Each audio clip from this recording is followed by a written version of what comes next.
Videos पर लोग comment करते हैं, मैं हर कमेंट को पढ़ता हूँ, रिप्लाई भले ही नहीं कर पाता लेकिन पढ़ता हूँ।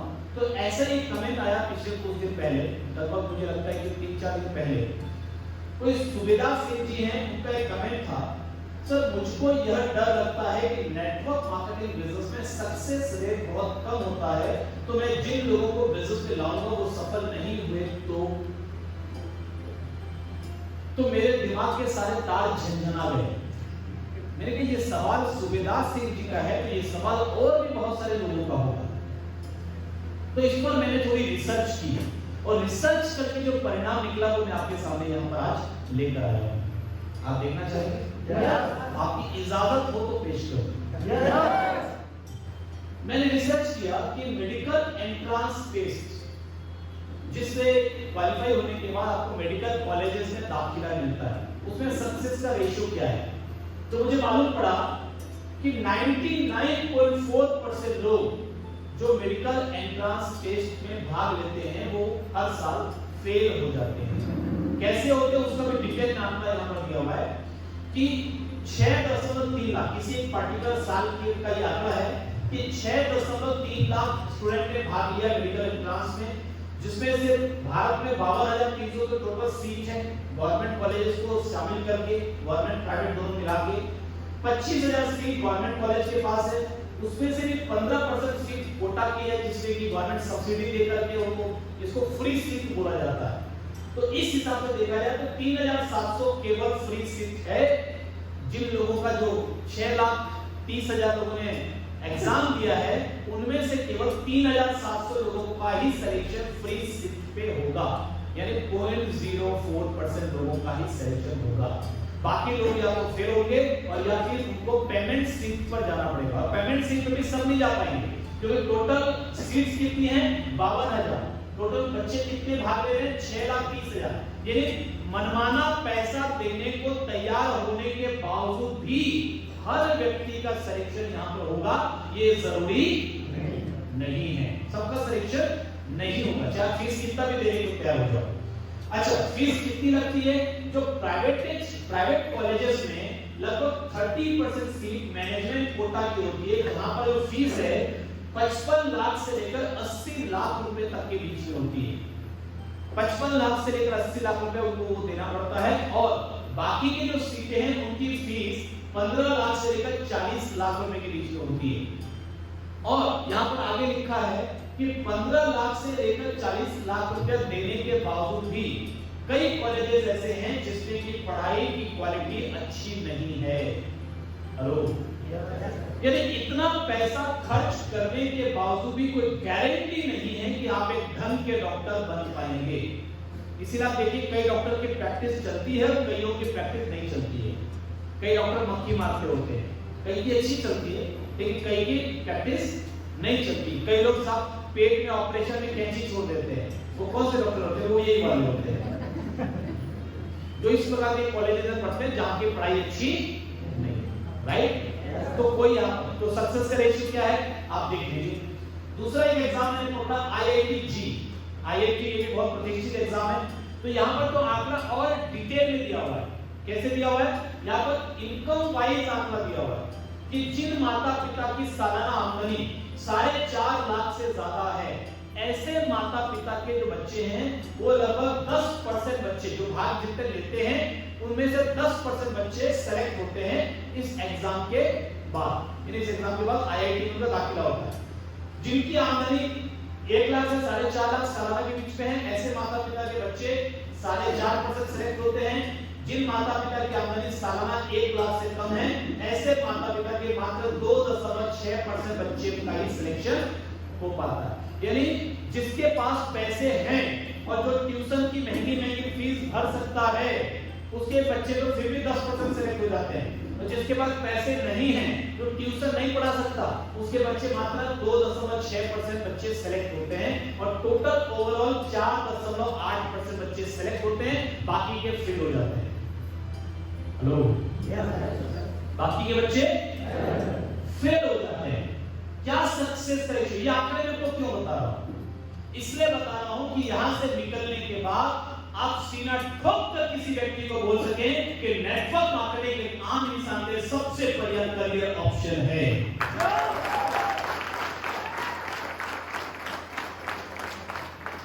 सीए चार्टर्ड अकाउंटेंट ग्रुप 1 में किसी पर्टिकुलर साल में 2021 में हिस्सा है 8,686 बच्चों ने भाग लिया, 416 बच्चे पास हुए, यानी 4.79%। ग्रुप 2 में 13,215 बच्चों ने भाग लिया, 1614 पास हुए, यानी 12%।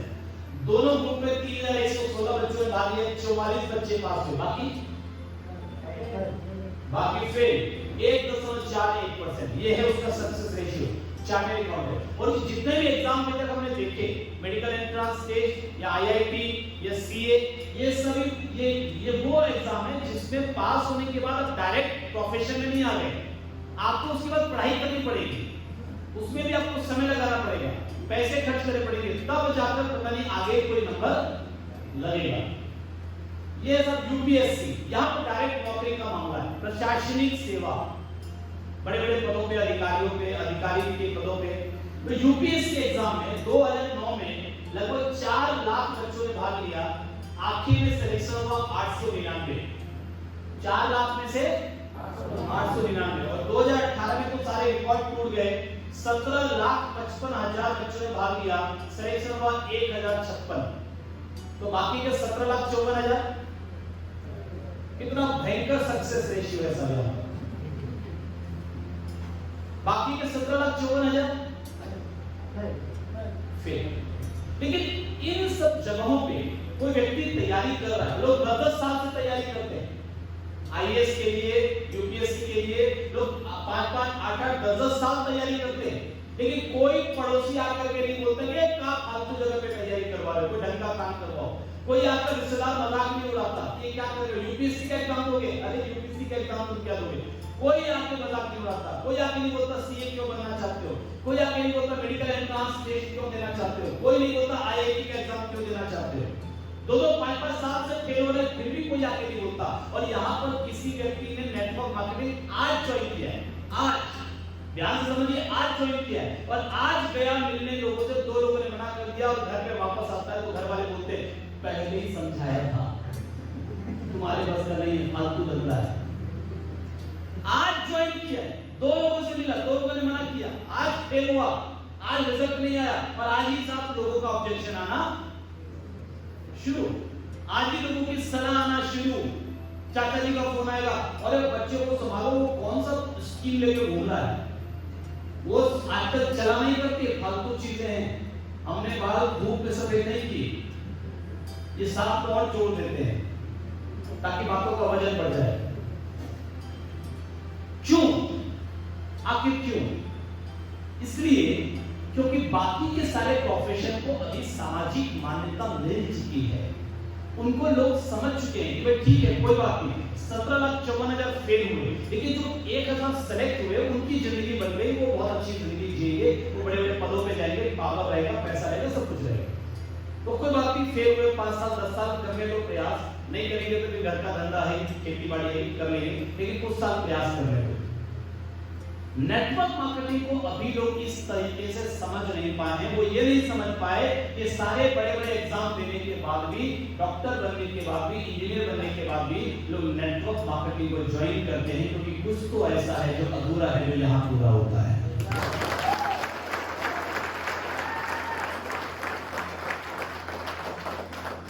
हम क्यों कभी-कभी 2-4 लोगों के ना बोलने पर अनकंफर्टेबल हो जाते हैं? क्यों हो जाते हैं? क्योंकि हम उन कामों को करने में कंफर्टेबल फील करते हैं जो काम ज्यादातर लोग करते हैं। जिन कामों को अधिकतर लोग करते हैं, उन कामों को करने में हम भी कंफर्टेबल फील करते हैं। लेकिन मैं आपसे एक सवाल पूछता हूं कि जिस काम को ज्यादातर लोग कर रहे हैं, क्या जरूरी है कि वो काम सही है?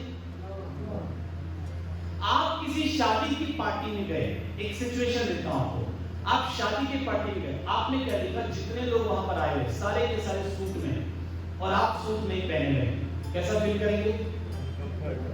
बड़ा अजीब सा लगेगा, यार ये कहां आ गया, मैं कोई गलत तो नहीं आ गया, मतलब मुझे पता नहीं चला, सारे सूट में आ गए, मुझे बताया नहीं किसी। अब इसका उल्टा भी सही है, आप किसी शादी की पार्टी में गए, वो सारे के सारे जो बिना सूट के, और आप सूट पहन के चले गए, कैसा फील करेंगे? यार, लोग क्या सोच रहे हैं, मेरे को ज्यादा ही दिखाने का प्रयास कर रहा हूं, ज्यादा ओवर स्मार्ट कर रहा हूं। अब मुझे बताइए, सूट पहनना सही है या ना पहनना सही है? पहनना सही है तो आप पहले कंफर्टेबल क्यों नहीं थे, और अगर पहनना गलत है तो आप बाद में कंफर्टेबल क्यों नहीं है? हेलो, तो ना पहनने में बुराई है ना पहनने में बुराई है। प्रॉब्लम क्या है कि आपको खुद पर कॉन्फिडेंस नहीं है। आप वो करने में कंफर्टेबल हैं जिसको लोग कर रहे हैं, और जिस दिन आप ये देखा देखी करना छोड़ दोगे, जिस दिन आप जमाने से पहले शुरुआत करना शुरू कर दोगे, उस दिन आप जमाने के लीडर बन जाओगे। जरूरी थोड़ी है कि जिस काम को ज्यादातर लोग कर रहे हैं वो सही ही होगा। एक समय था कि जब लोग मानते थे कि पृथ्वी चौकोर है। यस, आज क्या मानते हैं? गोल। आज अगर कोई व्यक्ति ये बोले कि पृथ्वी चौकोर है तो बोलेंगे पागल है, कौन से दुनिया से आया, कौन से जमाने से। लेकिन जब पहली बार किसी व्यक्ति ने बोला था कि पृथ्वी गोल है, तो जानते हैं उसके साथ क्या हुआ था? क्या हुआ होगा? उसको फूल माला पहनाई गई, मेडल दिया गया, ट्रॉफी दी गई, उसको रिवार्ड दिया गया, परमवीर चक्र दिया गया, भारत रत्न दिया गया। क्या दिया गया होगा, क्या लगता है आपको? पहली बार जब किसी व्यक्ति ने बोला कि पृथ्वी गोल है, उसको जिंदा जला दिया गया। यस माय डियर फ्रेंड्स, क्योंकि हम उन बातों को सुनना ही नहीं चाहते जिसको कि अधिकतर लोग नहीं कर रहे। अधिकतर लोग जो बातें कर रहे हैं वही सुनना चाहते हैं, वही हमारी मान्यता होती है, वही हम मानते हैं, उन्हीं चीजों को करने में हम कंफर्टेबल फील करते हैं। लेकिन फिर भी कुछ लोगों ने हिम्मत की ये बोलने की कि पृथ्वी नहीं, आप गलत कर रहे हो, पृथ्वी तो गोल ही है। और एक समय ऐसा आया कि पूरी दुनिया ने माना कि पृथ्वी गोल ही है।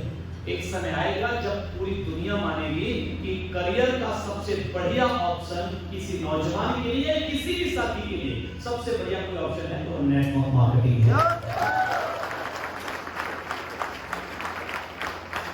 लेकिन सवाल ये उठता है कि जब पूरी दुनिया मानेगी, आप तब मानेंगे या पहले मानेंगे? पूरी दुनिया जब मानेगी तब मानेंगे, तो मानने के बाद भी आप भीड़ में रह जाएंगे, और दुनिया से पहले मानेंगे तो भीड़ के लीडर बन जाएंगे। लेकिन पहले मानने में दिक्कत भी है, पहले मानने में प्रॉब्लम भी है। जिंदा तो अब नहीं जलाया जाएगा, वो समय चला गया, वो जमाना चला गया, अब तो लोकतंत्र है।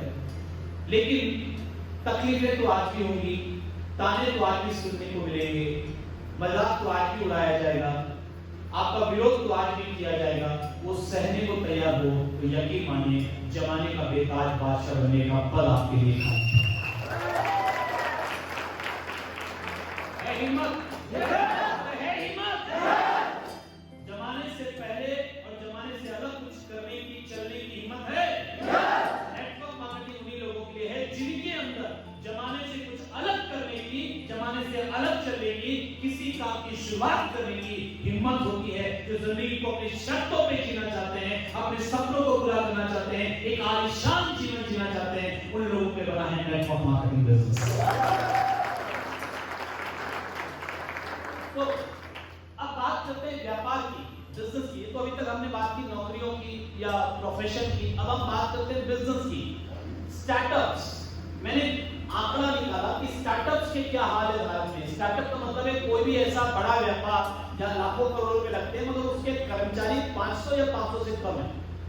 500 या 500 से कम एम्प्लॉय है उस इंडस्ट्री में, उस कंपनी में, तो वो स्टार्टअप कहलाता है। तो स्टार्टअप के जो फेलियर का रेशियो पता चला मुझे, वो है 90%।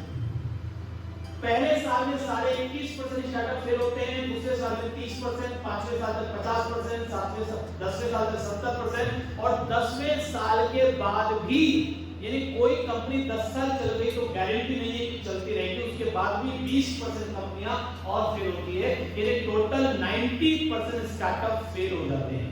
स्टार्टअप यानी ऐसी जगह, ऐसा व्यापार जिसमें लाखों करोड़ों रुपए लगे, व्यक्ति के भी लगे, बैंक के भी लगे, जनता के भी लगे, शेयर होल्डर्स के भी लगे हुए, और वो जब फेल होता है तो कितने लोग बर्बाद होते होंगे, कितने लोगों को घर छोड़ना पड़ता होगा, गांव छोड़ना पड़ता होगा, शहर छोड़ना पड़ता होगा, देश छोड़ना पड़ता होगा, कितने लोग दिवालिया हो जाते होंगे, कितने लोग जेल की सलाखों के पीछे चले जाते होंगे, कितने लोगों की जमीन जायदाद सब बिक जाती होगी। उसके बावजूद भी कोई स्टार्टअप चालू करना चाहे तो उसको लेकर करके आज उतना ज्यादा विरोध नहीं है, क्योंकि ये अधिकतर लोग नेटवर्क मार्केटिंग में कितना लगाया आपने? ज्यादा से ज्यादा आपने एक डिस्प्ले वॉल खोला होगा जिसपे 10-20 हजार का सामान अपने घर पे रखा होगा। कौन सा सामान? जो आपके घर में इस्तेमाल होता ही है। अगर नहीं बिका तो क्या होगा? घर में यूज हो जाएगा, नुकसान होने का चांस, कोई रिस्क कुछ भी नहीं, ना कोई डूबने का खतरा, ना कुछ आपके हाथ से चले जाने का खतरा, नुकसान का कोई चांस नहीं है। मेहनत और ईमानदारी से करोगे तो प्रॉफिट की चांस 100% है, 100%। क्या ऐसे कारोबार में आने वाले वक्त में लोग आएंगे या नहीं आएंगे? आएंगे या नहीं आएंगे साहब? आएंगे, सब आएंगे। सवाल सिर्फ इतना है कि लोगों के साथ आओगे या लोगों से पहले आओगे। लोगों के साथ आओगे तो भीड़ बन जाओगे, और लोगों से पहले आओगे तो भीड़ के लीडर बन जाओगे।